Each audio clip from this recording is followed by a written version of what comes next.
SOS Factor Humano. Hasta las 15 por Del Plata.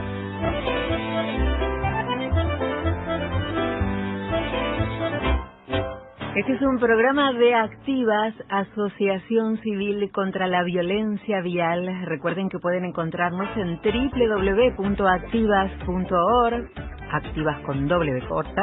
También pueden contactarnos en info@activas.org y seguirnos a través de Facebook y Twitter como @emaciboti con doble T.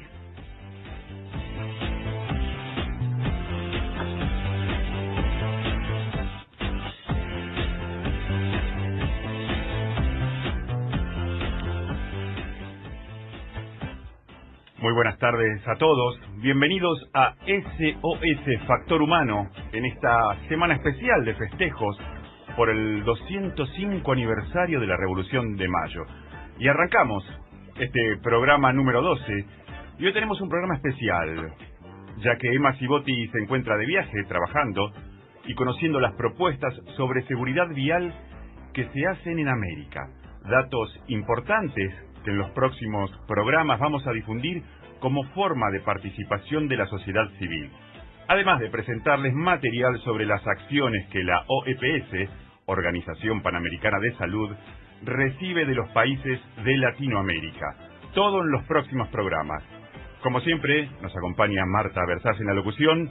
¿Le recordamos las vías de comunicación, Marta? ¿Cómo no? www.activas.org para ver con nosotros. Recuerden, doble de corta, 2B, www.activas.blogspot.com.ar, info@activas.org, @emaciboti y también la línea directa del teléfono 4-535-2222 o la página de la radio www.mdelplata.com.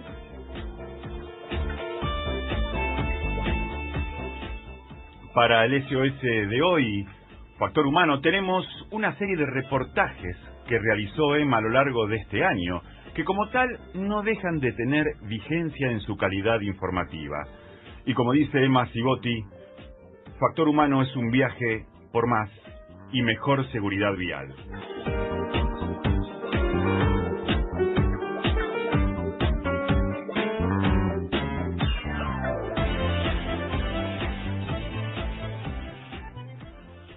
A viajar en moto, una forma de transporte cada vez más común y popular en el país y que creció de golpe, como todos sabemos y lo hemos visto en rutas y calles. San Miguel de Tucumán y Buenos Aires son las dos ciudades del país en donde se vendieron más motos en los últimos años. Pero en todas las ciudades, grandes, chicas, en los pueblos, la moto se ha impuesto por su bajo costo. Para las personas de menos recursos es la mejor forma de traslado y también es un medio de trabajo y además de paseo. Facilita la labor de muchas mujeres que llevan, por ejemplo, así a sus hijos a la escuela, van de compras o combinan ambas cosas. La manejan mayores y menores, esto es un problema. Muchas veces sin papeles, esto es un problema. Y los conductores no visualizan la moto como lo que es. Al fin y al cabo, es un vehículo de riesgo que requiere, por supuesto, licencia de conducir, patente y seguro. La moto entró en nuestros hogares de otra manera, como un medio de trabajo, de paseo que da mucha libertad de movimiento, casi como un objeto de uso doméstico, pero no lo es. Es un rodado motor, es decir, alcanza una velocidad de ruta y por lo tanto implica siempre riesgo vial.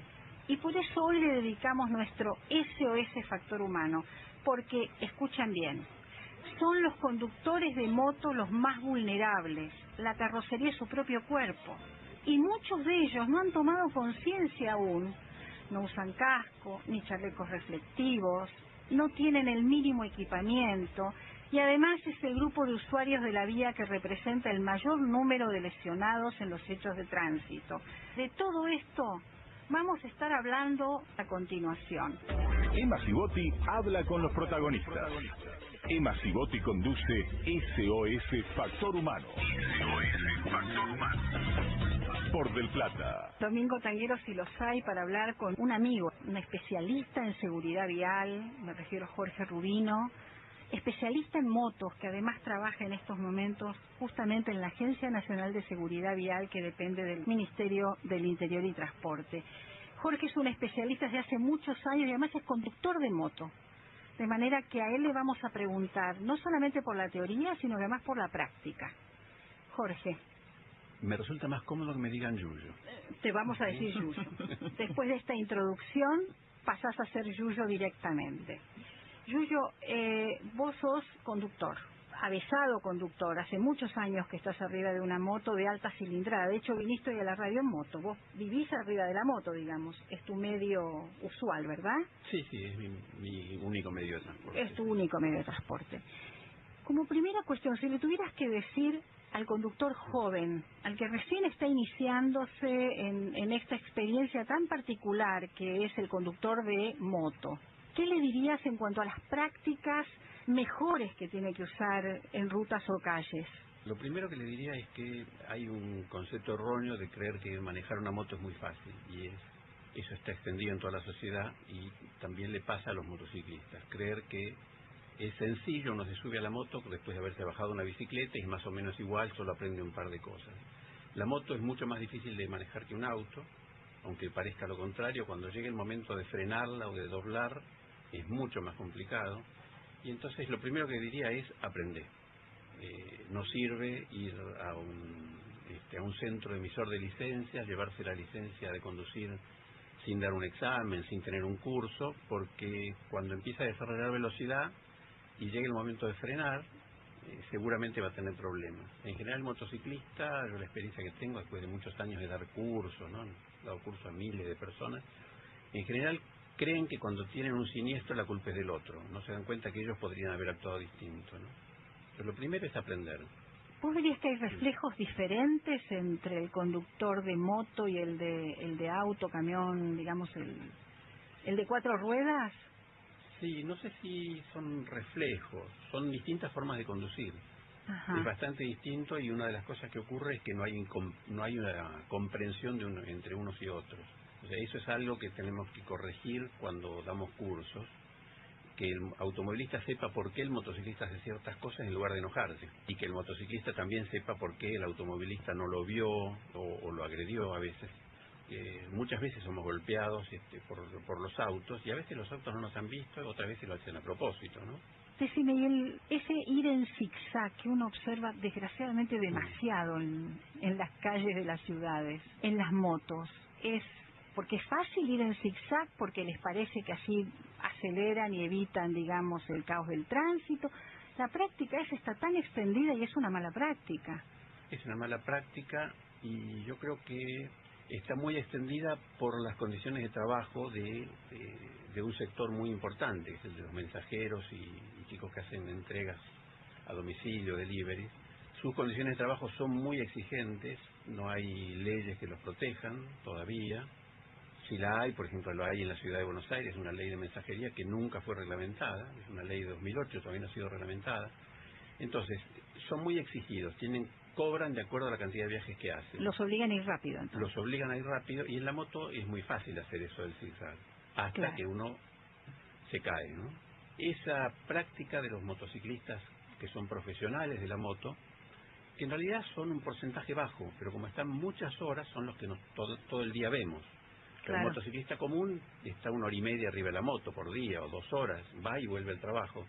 El mensajero tal vez está 8, 10, a veces está 12 horas arriba de la moto, porque hace Es como un chofer profesional, en realidad, Sí. si te lo pones a pensar, ¿no es cierto? es un profesional de la moto. Claro, Sí. claro.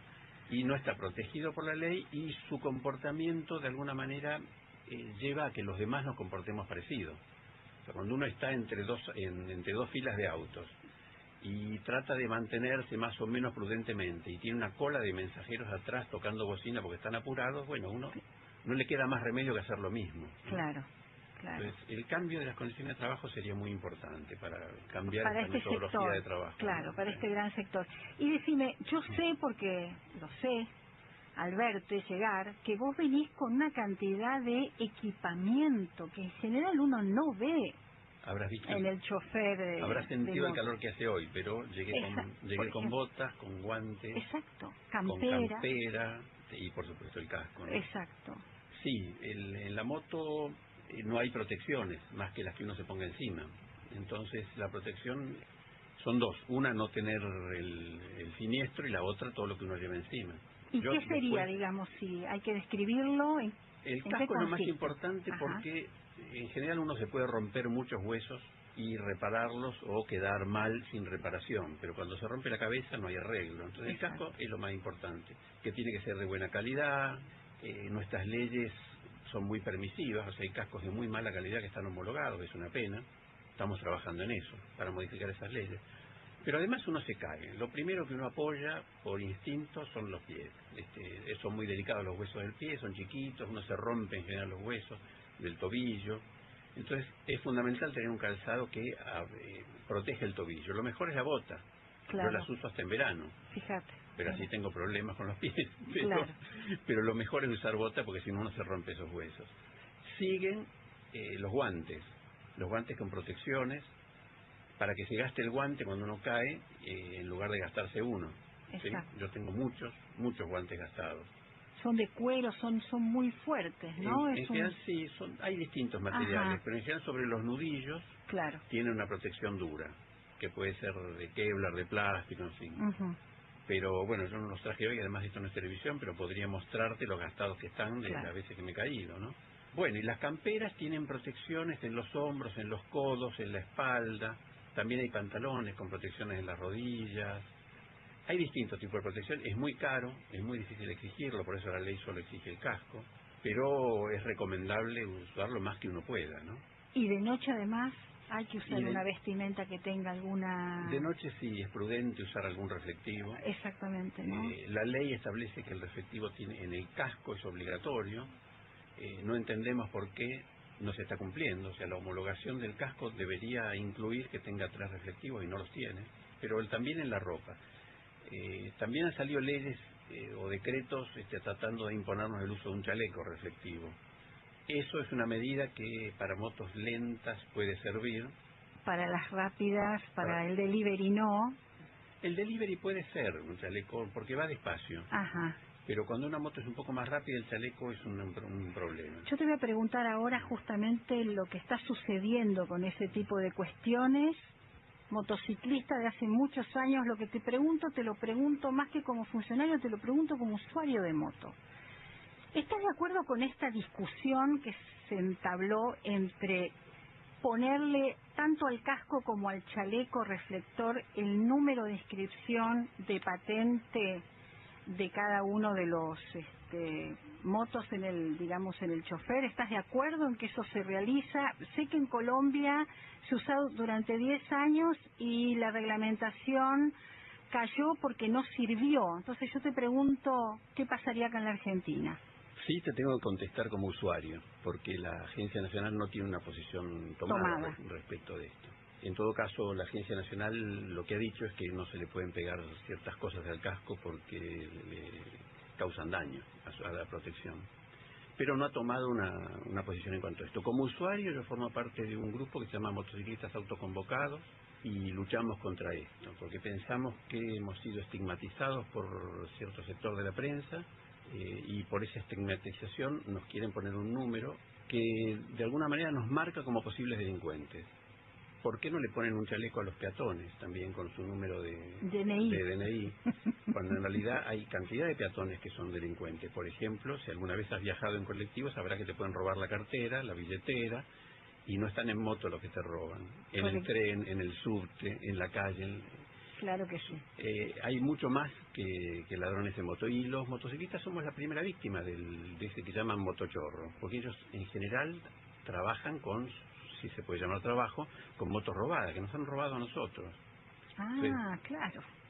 Pequeño detalle, claro. Entonces, ¿de qué sirve que al motociclista, que es el dueño de la moto, le pongan un número y lo señalen como un posible delincuente, cuando en realidad el delincuente es el tipo que nos va a atacar a nosotros, ¿no? Y que a lo mejor robó esa moto.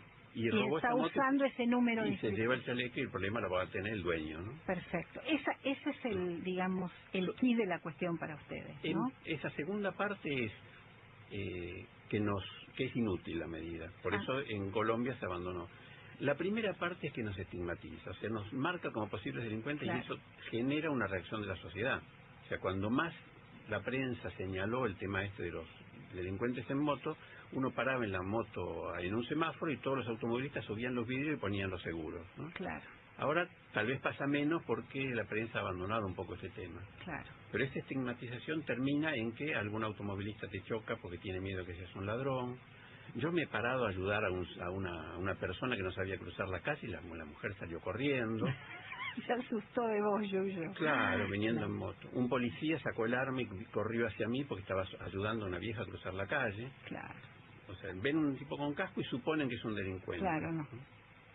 Decime, ¿cómo anda el proyecto Moto a nivel nacional, el proyecto que encaró la Agencia Nacional de Seguridad Vial? Anda bien, hemos demorado un tiempo en ponerlo en práctica porque hicimos un plan, ese plan se hizo en 2012, nos llevó un largo tiempo hacerlo y bueno, con ciertas demoras hemos podido llevar a cabo una cantidad de medidas. Yo ahora estoy recorriendo el país ayudando a que se inauguren las nuevas pistas de examen. Sabés que en general en los municipios chicos y también en muchos grandes la licencia de conducir se entregaba como un trámite. Eso es terrible. La moto es muy difícil de conducir y no te tomaban ni un examen ni te daban un curso. Ahora ya tenemos hechas a nivel del país 50 pistas de moto y las estamos inaugurando de a poco. Es un avance y esas 50 pistas se han hecho en este año, me parece, todas se han pintado este año. Claro, porque el curso para aprender a manejar una moto tiene que ser necesariamente diferente, al menos en un aspecto, que el de aprender a manejar un auto. Es muy distinto. Claro, Es muy distinto y no se hace. Y entonces también estamos empujando, y eso falta poco para que salga, un curso, estos lugares donde ya hay una pista de examen, va a haber un curso unificado en el cual se enseñan técnicas de manejo seguro, o sea, no vamos a enseñar a doblar muy rápido, vamos a enseñar a doblar de manera segura, ¿no? Perfecto. Y vamos a enseñar a manejar y a frenar. Todo eso es teórico, no podemos dar cursos prácticos. ¿Y dónde están esos lugares de aprendizaje? ¿En qué ciudades? En Jujuy ya hay un par de pistas. Perfecto. En Entre Ríos hay varias, en Santa Fe, en casi todas las provincias lo estamos haciendo. Cuando tengamos los videos que enseñan cómo manejar moto, toda esa gente primero va a pasar por un curso de varias horas que le enseña a manejar moto. Hay un municipio en Entre Ríos que es emblemático, ¿no es cierto? Urdinarrain. Ahí estamos. ¿Saben por qué? Los oyentes no saben, les vamos a contar. Porque el 95% de los choferes o conductores de moto usan casco. Fue el primer municipio del país que logró esa máxima de la seguridad vial en moto, ¿no? Llevar el casco bien puesto, además. Sí, yo Urdinarrain lo conozco mucho porque viajaba siempre, a veces una vez por semana, en los 90. Y era el único tipo que llegaba con casco a la ciudad y me miraban. Cuando Daniel Allende se presentó en un concurso que hizo la Ciudad de Buenos Aires y la agencia, con iniciativas sobre seguridad vial, esto fue 2008 o 2009, dijo que tenía un 95% de uso de casco y yo no le creí porque yo conocía la ciudad y me fui para allá a contar. Y era más del 99. No, es extraordinario. Estos son ejemplos, igual que el de Firmat. Digo, ejemplos de ciudades pequeñas, de municipios donde han podido revertir la siniestralidad vial con medidas de control y sanción efectivas en los municipios y la ciudadanía, digamos, acompañándolas, ¿no? Sí, bueno, Daniel es un tipo muy especial, Daniel Allende, porque él empezó a trabajar en eso en el 2000 y estos resultados son resultados de años de trabajo, ¿no? Seguro, siempre es así. Y no es solo control, ellos van permanentemente a las escuelas y hacen una tarea educativa en las escuelas, todos los inspectores de tránsito van a las escuelas, dan cursos y han logrado, por ejemplo, a diferencia de otros lugares, cuando uno ve las tasas de alcoholemia de Urdinarrain, son bajas, ¿no? No solo son bajas, sino que son de mayores de 30 años. Ah, qué extraordinario. Los menores, en realidad menores de 34, en general no dan positivo, que es el sector que tiene mayor tasa de alcoholemia en el resto del país. Claro. Pero él lleva 10 años enseñando. Esos menores de 34 pasaron por la clase que él dio. Extraordinario. Porque además hay que recordar, ¿no?, que el chofer de moto alcoholemia debe darle 0,20 como mucho, ¿verdad? Es lo máximo permitido. Es lo máximo, sí. Claro. Sí, es menor que en el auto porque en la moto uno depende mucho del equilibrio que puede tener. Exacto. Y para el acompañante es lo mismo, es 0,5. En el acompañante es 0,5. Claro, porque si no es riesgoso. Así que estamos en condiciones de pensar que el proyecto Moto está sobre ruedas, caminando. Están dando la parte de una parte muy importante es la capacitación, que es lo que estamos trabajando, pero también estamos trabajando sobre el control y sanción. Muchos municipios chicos no tienen capacidad para llevarse la moto cuando la moto no puede circular. Se han comprado 100 trailers que se han repartido ya o están en proceso de reparto por todo el país. Entonces eso le da la oportunidad a los municipios de salir a controlar y sancionar.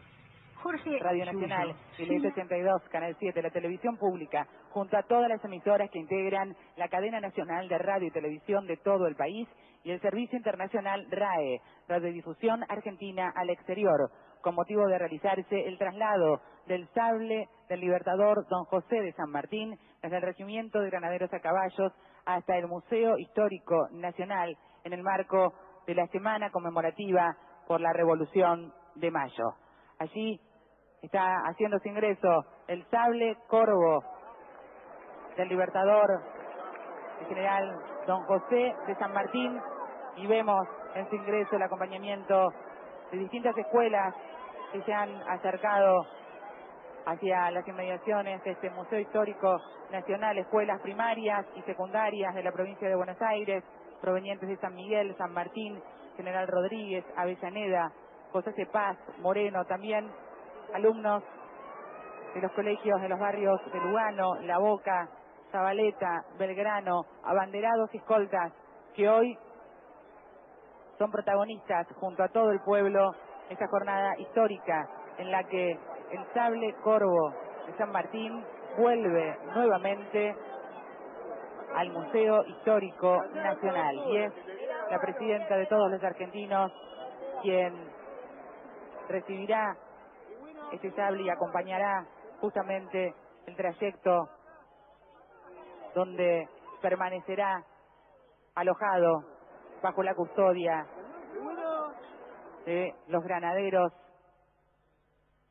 a caballo. Este cuerpo que fue creado justamente por el general Don José de San Martín.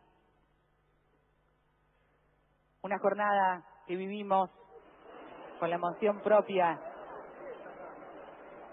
de esta fecha patria, en el marco de la cual hoy el sable del general San Martín regresa a este Museo Histórico Nacional que ha sido nuevamente puesto en valor y que presenta todas las características necesarias para alojar esta pieza de gran valor que será custodiada por los granaderos, quienes fueron los encargados de acompañarla durante todo el trayecto que ha recorrido para finalmente entonces estar ya aquí, en este Museo Histórico Nacional.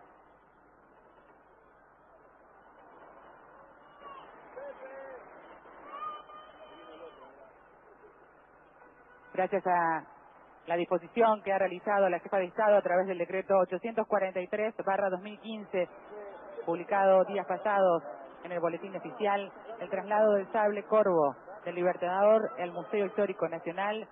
Según se expresa en los considerandos del decreto, el sable posee una trascendental importancia histórica por haberlo acompañado en toda la guerra de la independencia de la América del Sur, constituyendo testimonio de la firmeza con que sostuviera los derechos de la patria en esa gesta histórica.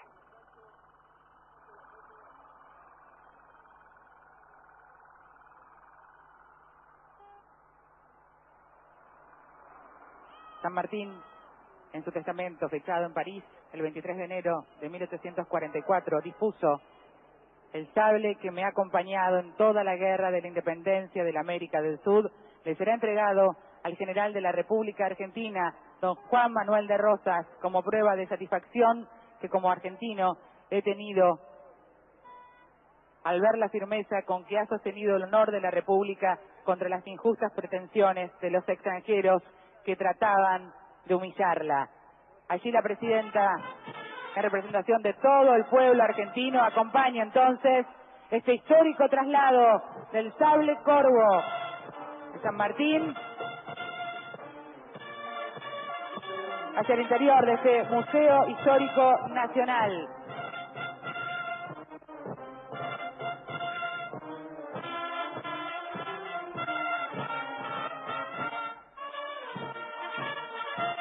Hoy, casi 50 años después, la espada de San Martín regresa al museo para que junto a la de otros destacados patriotas de nuestra historia inspire a todos los argentinos. Y esto ocurre por decisión de la jefa de Estado a través del decreto 843/2015.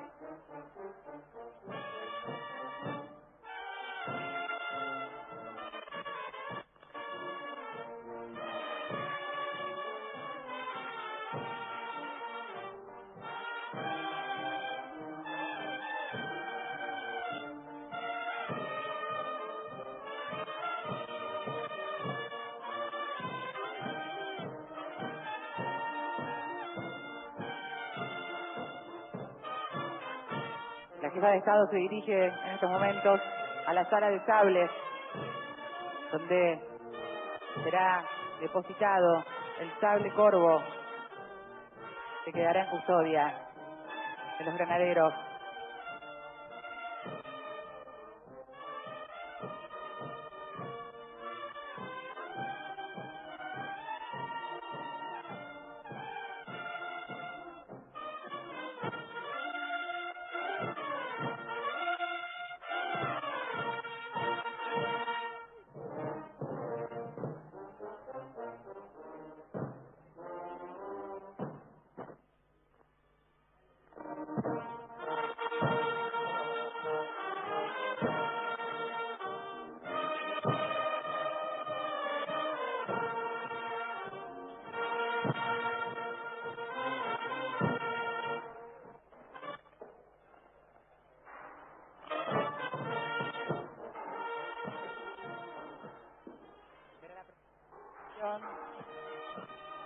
Aquí en esa sala de sables, la encargada de depositar el sable en su lugar de guarda. En esta vitrina donde permanecerá bajo la custodia del regimiento de granaderos a caballo, luego de la firma del decreto 843/2015, que en sus considerandos establece que el sable corvo que perteneciera al libertador general don José de San Martín, debido a su trascendental importancia histórica, por haberlo acompañado en toda la guerra de la independencia de la América del Sur, constituye un testimonio de la firmeza con que sostuviera los derechos de la patria en esa gesta histórica.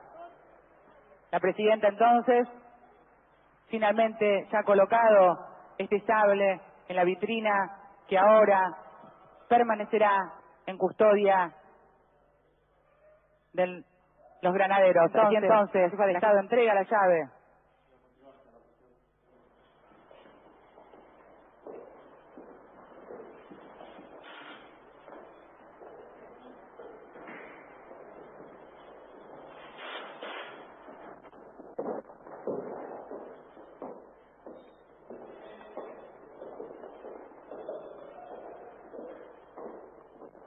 Sin duda, este sable corvo constituye uno de nuestros máximos símbolos, representando la lucha por la libertad, la dignidad y la soberanía de nuestra nación y de los pueblos hermanos de América Latina. Por los motivos expuestos, es que se dispone entonces su traslado a este Museo Histórico Nacional para su exhibición permanente, quedando bajo la custodia del Regimiento de Granaderos a Caballo General San Martín, a quienes la presidenta acaba de entregar entonces la llave correspondiente. Esta unidad creada por el Libertador, protegiendo y difundiendo la memoria nacional, la identidad y la representación para todos sus habitantes. Conforme a lo establecido por el artículo 75 de la Ley 26.522 de Servicios de Comunicación Audiovisual, transmitieron hasta aquí LRA Radio Nacional y el S82 Canal 7, la televisión pública, junto a todas las emisoras que integran la cadena nacional de radio y televisión de todo el país y el servicio internacional RAE, Radiodifusión Argentina al Exterior, con motivo de realizarse el traslado del sable del Libertador Don José de San Martín desde el Regimiento de Granaderos a Caballos hasta el Museo Histórico Nacional, en el marco de la Semana Conmemorativa por la Revolución de Mayo. A partir de ese momento, las emisoras participantes continúan con sus respectivos programas.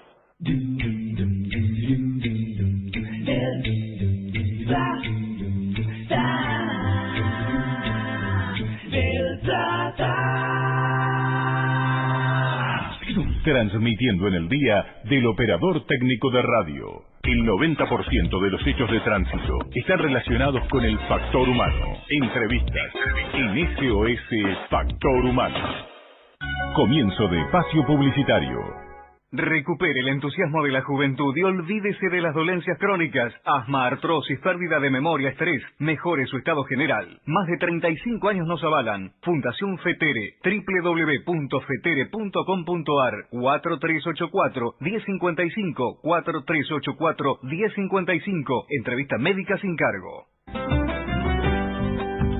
Viví el 25 de mayo en Del Plata. Este lunes, desde las 9 de la mañana, transmitiremos desde el Cabildo. Y vos vas a saber de qué se trata. El sol del 25 viene asomando. Daniel Toñetti, Mónica y César, Darío Villarruel y Marcelo Slotoviazda, en vivo, te van a contar todos los detalles de la fiesta popular por la Revolución de Mayo. Este 25 de mayo lo celebramos juntos. Es del Plata, es de todos. Fueron libres los pueblos americanos. Hotel Cristóforo Colombo combina su excelente ubicación para disfrutar al máximo del área más verde de la capital sudamericana, situado a espaldas de la rural y embajada de los Estados Unidos, con vistas al zoo y a los bosques de Palermo, con el confort e intimidad de un departamento, junto con el trato amable y cálido de nuestros colaboradores, ofreciendo una mezcla ideal de negocios y placer con atención personalizada. Hotel Cristóforo Colombo, Oro 2747, Palermo. Para reservas, llamar al 011-4778-4945 o por mail a reservas@hotelcc.com.ar, www.hotelcc.com.ar. Recupere el entusiasmo de la juventud y olvídese de las dolencias crónicas, asma, artrosis, pérdida de memoria, estrés. Mejore su estado general. Más de 35 años nos avalan. Fundación FETERE, www.fetere.com.ar, 4384-1055, 4384-1055. Entrevista médica sin cargo. ¿Cuál es el documento más importante cuando la información lo es todo? Si el documento es importante, la compañía es importante. Impresoras láser y fotocopiadoras multifunción Kyocera. Servicio técnico en todo el país y el más bajo costo por copia. Bruno Hermanos, distribuidor oficial Kyocera en la República Argentina. 4362-4700. Aprovecha una promo histórica de Arnet y Personal. Los clientes de Arnet podrán acceder a un 50% de descuento contratando abono día full de personal. Y los clientes de Personal podrán acceder a un 50% de descuento contratando Arnet durante 12 meses. Pedila el Surprom, agente oficial Personal en Florida 475, Ciudad de Buenos Aires. Personal, cada persona es un mundo. Promoción válida del 4 de mayo al 30 de junio de 2015. Consulta términos y condiciones en arnet.com.ar, personal.com.ar. Fin de espacio publicitario. Porque la seguridad vial es un problema de todos. Emma Cibotti te invita a pensarla en SOS Factor Humano. SOS Factor Humano. Por Del Plata. Por Del Plata.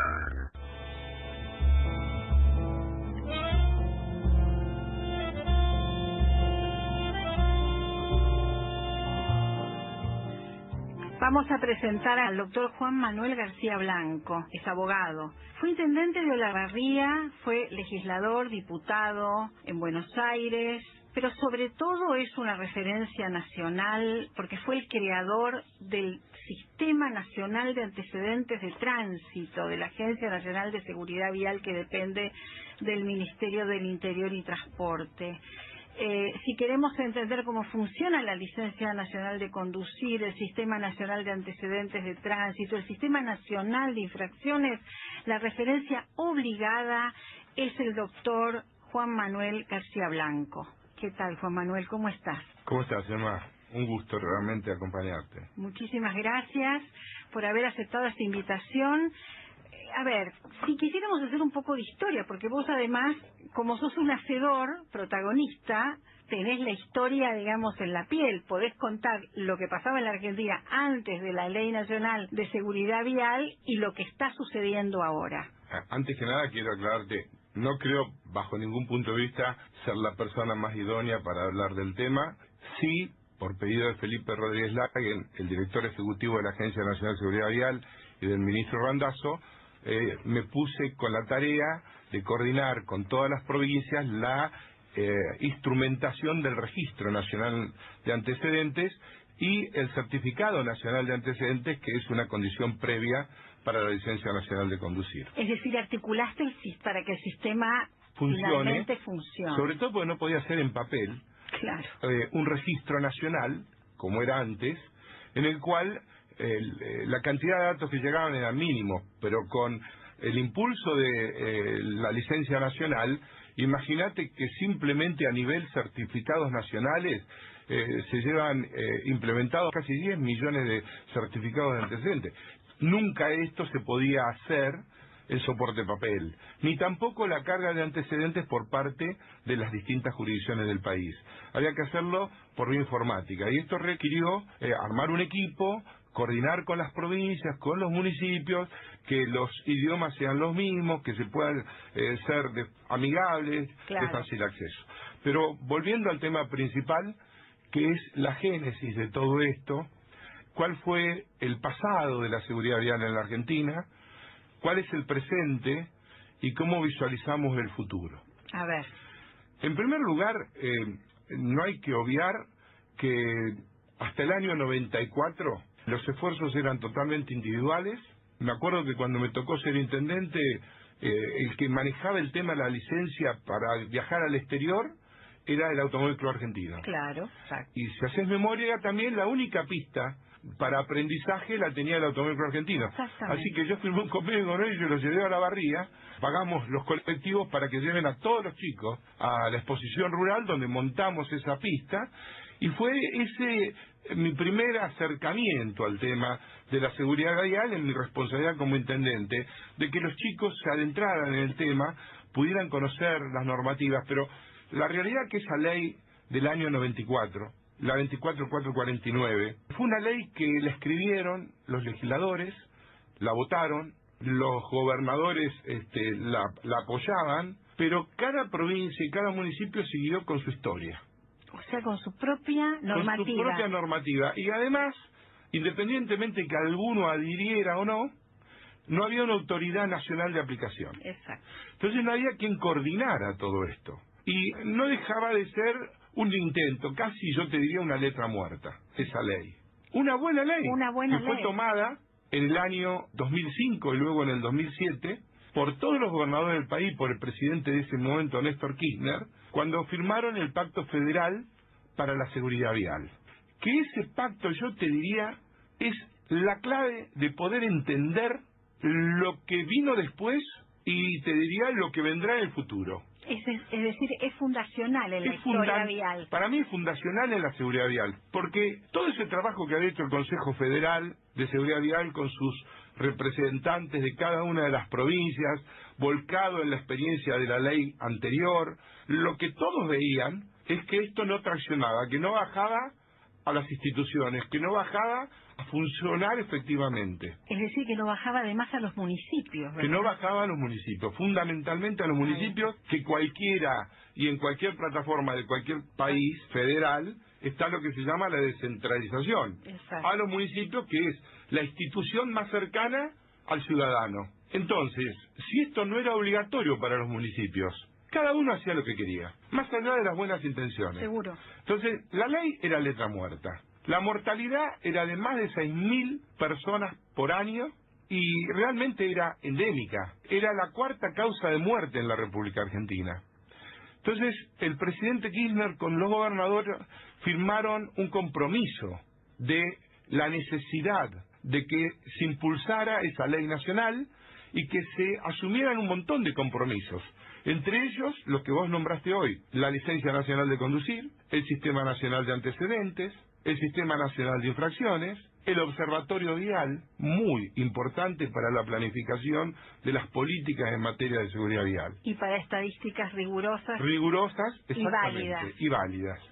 Y fue luego, ya en la gestión de la presidenta Cristina Fernández, y con Florencio Randazzo como ministro de Interior, que se crea la Agencia Nacional de Seguridad Vial, se toma el toro por las astas, se determina que esto tiene que ser una política de Estado, que tiene que bajar a todas las provincias independientemente de cualquier bandería política, y que tiene que trascender al gobierno circunstancial.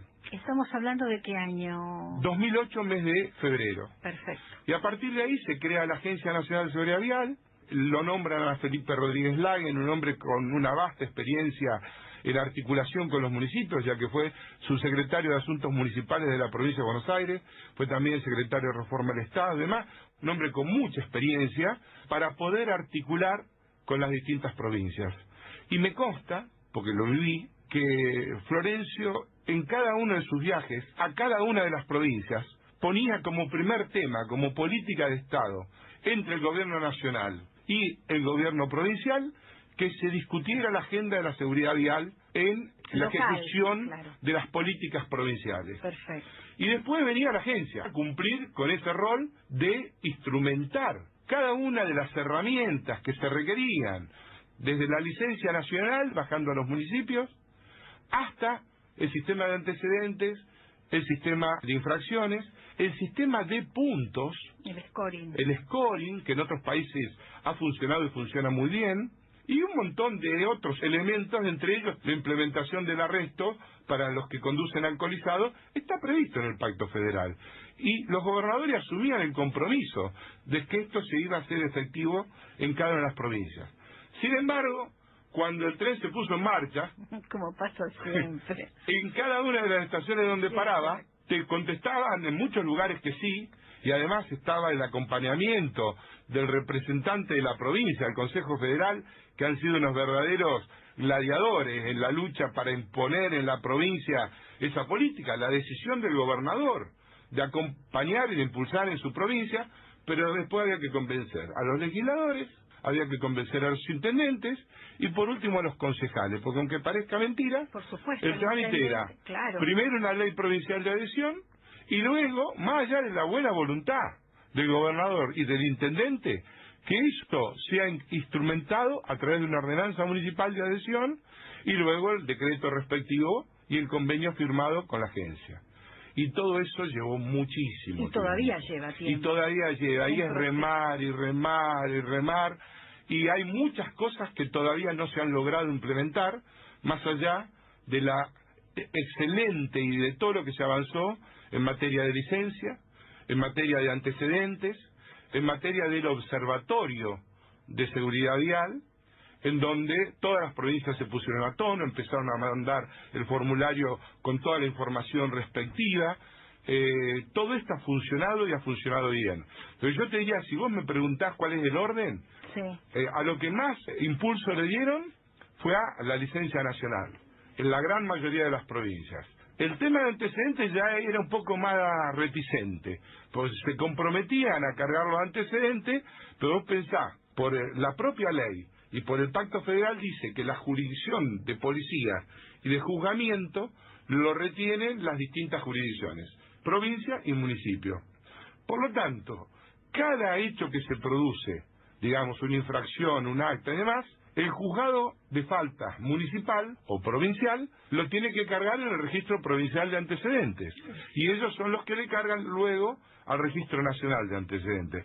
Y esto, ante una cantidad de problemas que tienen los juzgados de falta a nivel municipal, termina siendo un cuello de botella para la implementación de que cada conductor en la Argentina tenga una radiografía de cómo se ha comportado a lo largo de su vida. No importa en qué lugar del país haya hecho, digamos, la transgresión que haya hecho. No importa, está centralizado, se conoce. Totalmente. Y eso debe ser cargado en el Sistema Nacional de Antecedentes, en el Registro Nacional de Antecedentes, que lleva la registración, digamos, la información, claro. Que te lo explico para que entiendas el tema del federalismo en este punto.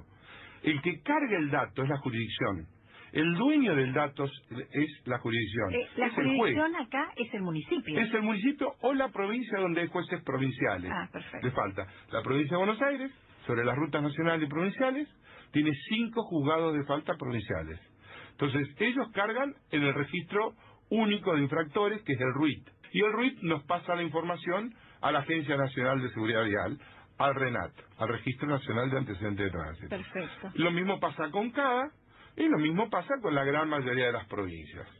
Ahora, toda esa información suele ser bastante compleja en las ciudades menores, de menor envergadura, ya que tienen problemas o para tener jueces de falta, o para que esos jueces tengan independencia y tengan autonomía funcional, o para que tengan tiempo. Para cargar los datos. Porque los jueces de falta, en la mayoría son funcionarios administrativos que tienen un montón de temas, además del tema de la seguridad vial. O sea, desde la habilitación o clausura de un comercio, hasta temas de nocturnidad, de ruidos molestos, temas vinculados a saneamiento o alimentación del municipio, o de los alimentos que entran, las clausuras de comercios y demás. Entonces, están sobrecargados de tareas, por eso es muy importante, ya que la seguridad vial es por sí misma una política de Estado, y ha tomado un vuelo gigantesco con la licencia nacional de conducir, y el Sistema Nacional de Antecedentes. Es muy importante, sobre todo en los municipios grandes, que se empiecen a crear juzgados de falta específicos de seguridad vial, y que además las provincias tengan juzgados de faltas provinciales que no sea la policía. ¿Por qué no? Porque la policía cumple un rol fundamental en materia operacional en lo que hace a la infracción. Sí. Pero no puede ser el mismo que infracciona el que esté juzgando al mismo tiempo. El que sanciona. Porque entonces se plantean vicios de dualidad de funciones y muchas veces esas multas tienden a caer. Por eso es muy importante la temática específica de la seguridad vial, que es distinta a la de cualquier otro acto administrativo. Cuando uno le cae un caso de alcoholemia, muchísimas jurisdicciones del país se sacan el saldo poniéndole una multa a la persona. Pero en realidad, si esa infracción ha sido reiterada, y está previsto en el Pacto Federal y está previsto en la ley, cuando es reiterada se la tiene que inhabilitar. Y si esa persona se la vuelve a encontrar, ya comete un hecho de mucha mayor gravedad, pues está conduciendo sin habilitación. Exacto. Y en otros países del mundo, conducir alcoholizado o conducir sin habilitación es un delito objetivo, un delito doloso, no un delito culposo. Acá todavía no, porque no tenemos en el Código Penal argentino una figura que sea delitos contra la seguridad vial. Por lo tanto, la prevención vial se hace mucho más difícil. Por lo tanto, se hace mucho más difícil, y acá la articulación entre la justicia de faltas, que es la que primero conoce el tema, y la justicia de apelaciones, que suelen ser los juzgados ordinarios, que están abarrotados de temas de distinto tipo. En algunos casos los juzgados de alzada son los juzgados contravencionales penales, en otros casos son los contenciosos administrativos, en otros casos hasta puede ser un juzgado civil y comercial. Puede llegar a pasar de que ellos, ante el cúmulo de tareas que tienen, no prioricen este tema, que, ya te vuelvo a decir, genera mucho más muertos en la Argentina que los hechos de violencia común. Mientras tengamos un municipio que no está adherido a la ley, a la licencia nacional de conducir, puede ser el lugar a donde se escapen los vivos que están inhabilitados para conducir, y que en ese lugar van a tener un nicho donde podría sacar una licencia, porque al intendente le interesa recaudar y vender una licencia de conducir. Y las licencias de conducir no se venden, las licencias de conducir se ganan, se ganan con idoneidad. Uno se tiene que preparar para poder conducir un auto, tiene que estudiar las normas, tiene que practicar, y cuando está en condiciones de conducir, recién ahí empezar a conducir. Y eso lo único que lo garantiza es que el municipio se ponga la camiseta de la seguridad vial y exija a cualquier persona que solicite una licencia que tenga las idoneidades necesarias. Te aseguro que lo vamos a hacer. Muchísimas gracias. García Blanco nos visitó hoy.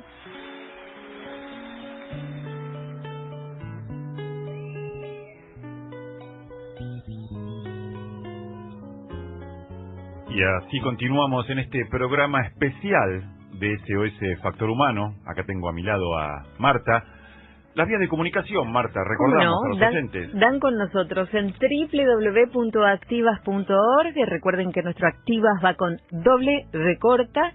En www.activas.blogspot.com.ar también nos encuentran, en info@activas.org o en @emasivoti con B larga y doble T. Para dar aquí a la radio el 4535-2222 o a través de la página de la radio en www.mdelplata.com. Tarde de otoño, ¿no? Verdaderamente una tarde de otoño que no lo teníamos nunca, hasta la primera. Llegó hoy, sí, tardó porque un poco. Ayer es verdad que tuvimos en el comienzo del día, había un pronóstico de lluvia que decían que iba a cambiar todo a partir de ella, que no ha pasado por aquí, o en algunas zonas fue solo chispeante, pero bueno, sí, definitivamente unos 2 meses tarde el otoño llegó, ¿eh? Un día tenía que llegar. Casi pegado al invierno, que ya advirtieron además desde el Servicio Meteorológico que será un invierno suave. Suave como esta canción que toca Divididos, un tema de Ricardo Vilca, del poeta jujeño, esa mezcla que hace Divididos de rock y folclore tan bella, acá haciendo con el tema Guanuqueando.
Y así llegamos al final del programa número 12 de SOS Factor Humano, un programa típico. Hoy no estuvo Emma presente, de viaje, recabando información para los futuros programas.